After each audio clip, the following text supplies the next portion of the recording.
Temos unha imaxe do Ardelucus. Todos nós imos ao Ardelucus, moitos caracterizámonos como romanos, como castrexos, e supoño que sabemos o que estamos celebrando. Todos decimos cando os romanos viñeron aquí e conquistaron Lugo, loitaban contra os castrexos, que son cousas que son certas hasta certo punto, pero tamén é certo que despois desa conquista da fundación da cidade por parte dos romanos e durante casi 5 séculos, mesmo máis,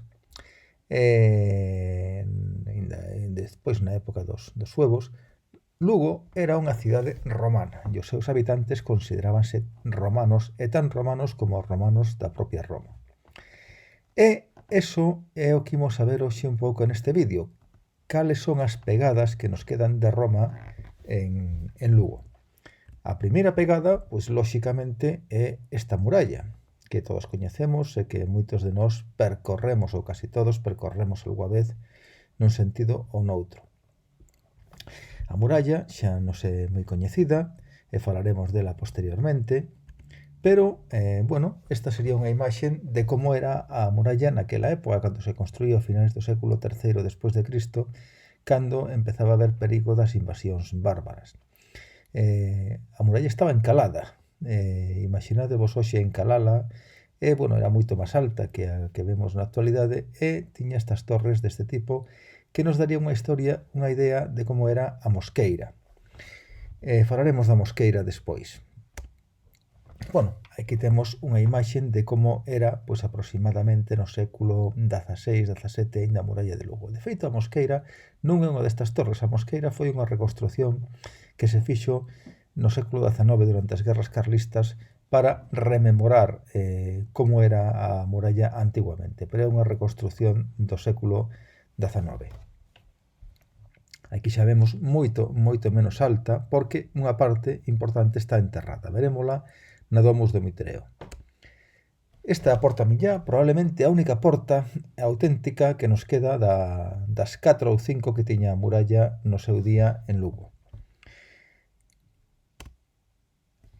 No século XIX, pois, abríronse outras portas na muralla para dar entrada pois, a grandes carruaxes e despois, posteriormente, aos coches, que son todas portas pois, máis modernas. E no século XX, nos anos 80, pois tiráronse todas as casas que había adosadas á muralla. Eu ainda me acordo de velas cando viña de pequeno a Lugo algunha vez.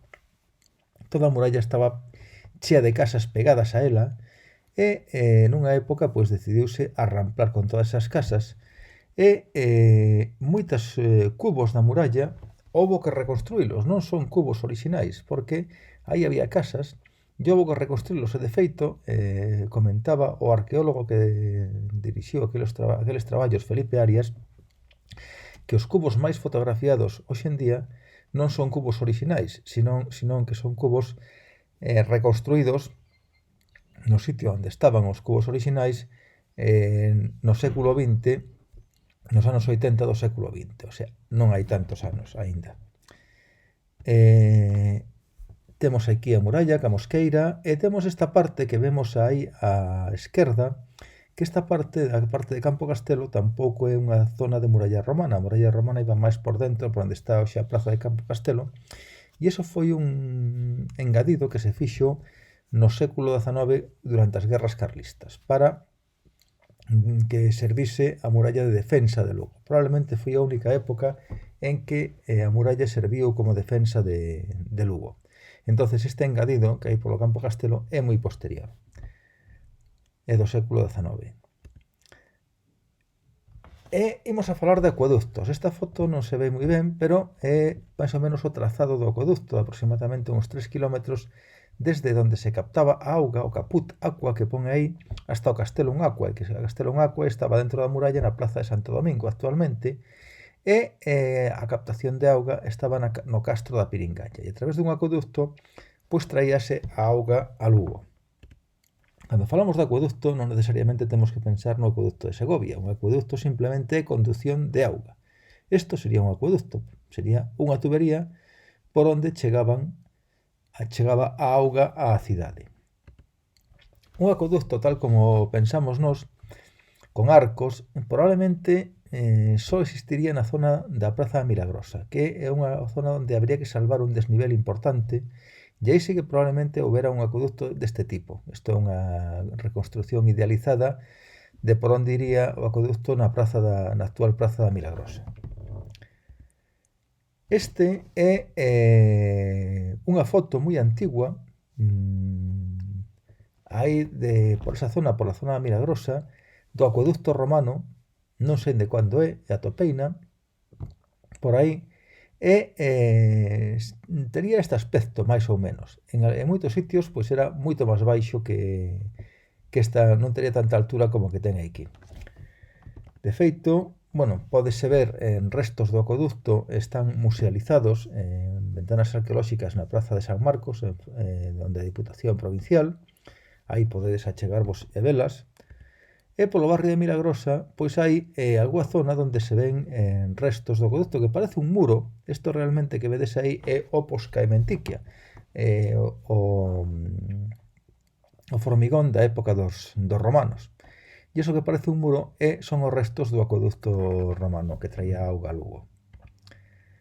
Outro monumento, outro fito, por así dicirlo, importante da pegada dos romanos en Lugo é o balneario. Este balneario pois é un balneario que ten 21 séculos, prácticamente.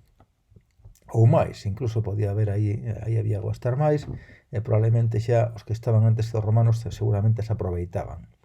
Isto que vemos aquí é un edificio moderno, pero si entramos no balneario, simplemente con decir que queremos ver os restos arqueolóxicos ao balneario romano, pois déixanos entrar sin ningún problema e entramos en esta zona onde están os restos que quedan do antigo balneario da época dos romanos en Lugo.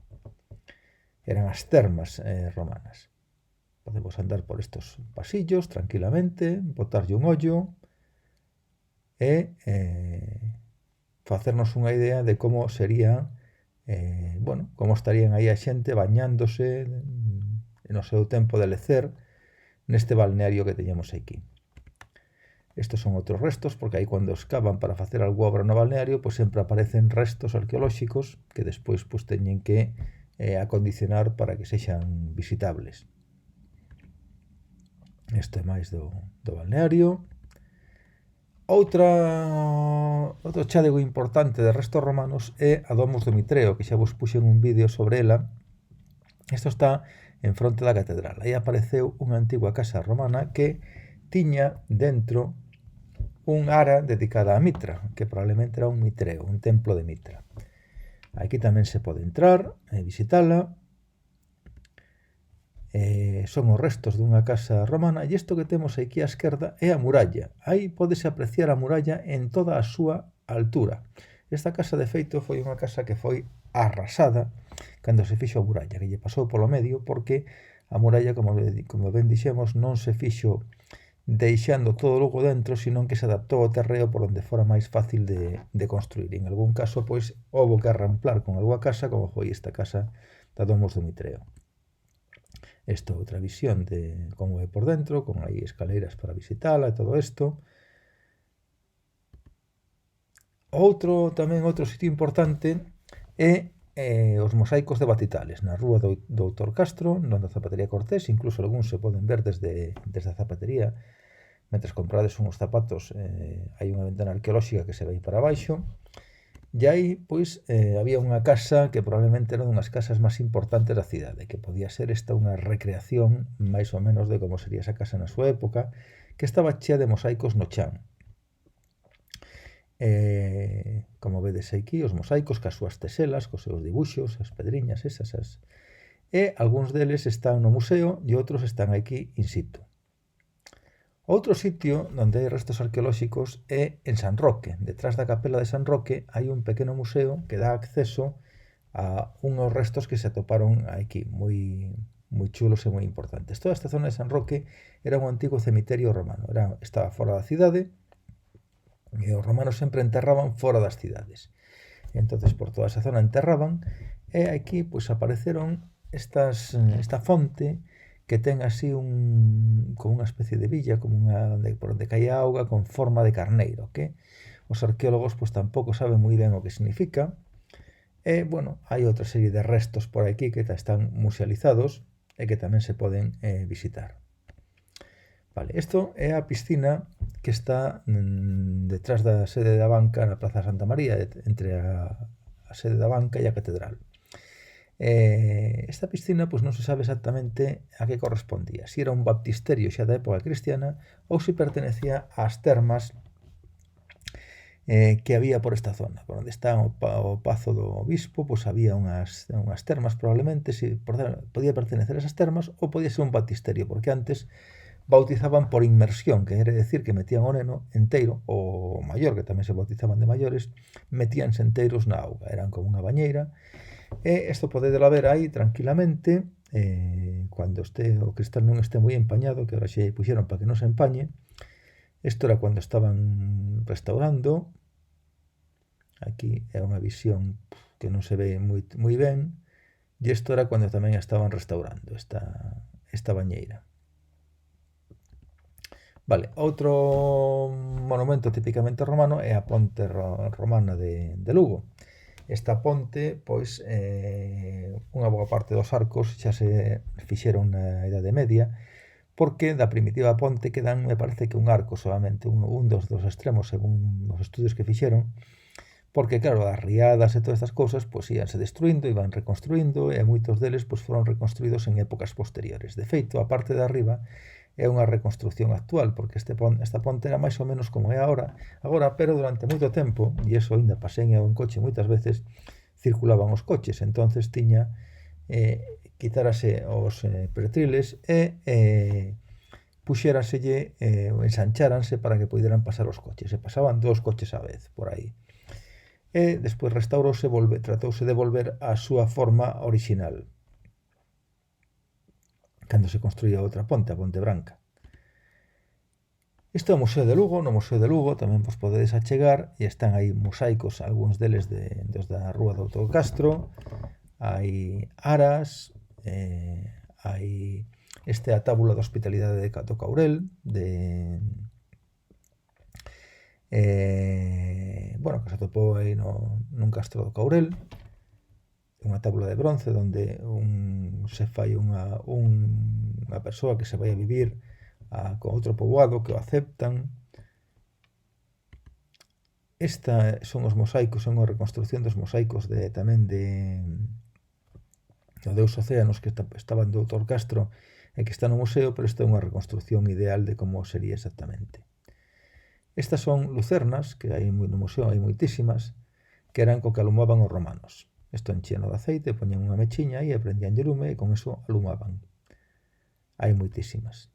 E este é probablemente sexa un lábaro, isto que levaban os estandartes das lexións, era a Higa de Roma, e atopouse no Castelo do Carbedo, no Caurel, está no Museo de Lugo, así que se vos achegades por ali, pois tamén se pode ver. Este outro pequeno museo que está a fronte da Porta Miñá, onde a Igrexa do Carmen, onde tamén hai moitas cousas romanas, son todas cousas pequechiñas, pero que tamén se pode ver. Hai moitas lucernas, moitas piezas de vidro, cousas que foron aparecendo por aí, que están metidas aí nese museo. É case todo de orixe romana. Este tamén sigue sendo ese pequeno museo con ánforas, cráteras, etc. No Museo Interactivo de Historia de Lugo, aquí non hai casi nada, pero unha das cousas que hai é un dos cipos da fundación de Lugo. Eran esas 4 pedras que delimitaban a cidade, cando non había murallas. Dentro desas 4 pedras estaba, nese espacio limitado polas 4 pedras, estaba a cidade, e fora eran os campos. Entón chamábanse cipos, e este é un dos cipos que apareceu e que o teñen ali. É unha das poucas piezas que está ali, pero se queredes velo, pois hai que ir ao 1000. Isto xa é fora de Lugo, pero é moi cerca, aquí a 5 ou 6 kilómetros está Santa Eulalia de Bóveda. Santa Eulalia de Bóveda é un dos monumentos romanos probablemente máis bonitos de toda a península, probablemente. Aquí non se sabe moi ben o que era, probablemente fose un templo, un ninfeo, e por dentro pois ten pinturas, ten un estanque onde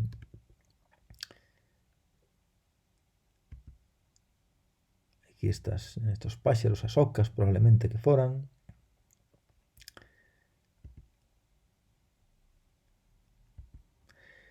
Isto xa non é está cerca de Lugo relativamente, pero está na provincia da Coruña, moi preto do mosteiro de Sobrado dos Monxes.